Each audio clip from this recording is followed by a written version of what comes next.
Eto real talk, huwag ka nang umasang mag-reply pa. Ganto kasi yan. Dati ikaw yung mga rason sa mga ngiti niya at tawa. Pero ngayon, disturbo ka na sa kanya.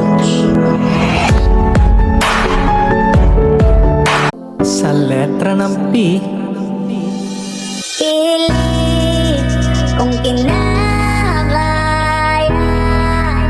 na bumangon mag-isa-sama.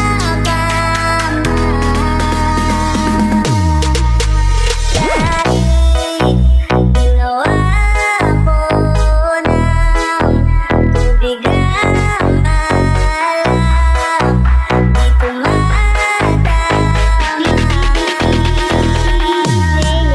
Kung sakali na magbagong isip mo, ako'y lagi lang namang nasa gilid mo.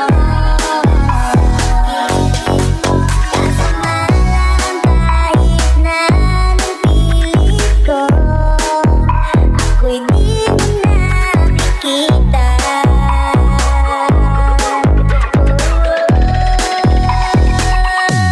Hirap tanggapin, di mo na ako kailangan. Sana na may nilabanan mo.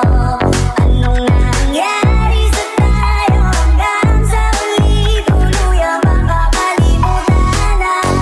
Ayoko pang mawala ng pag-asa.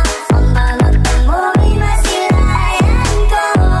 At kahit ano pang gawin kung pagkukunwari, ay di na ba nakalimutan ka?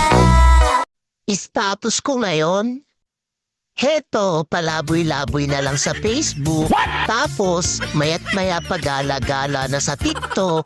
Patambay sa YouTube. Tapos, lilipat na naman sa Messenger kahit wala namang kachat at patawa-tawa pa.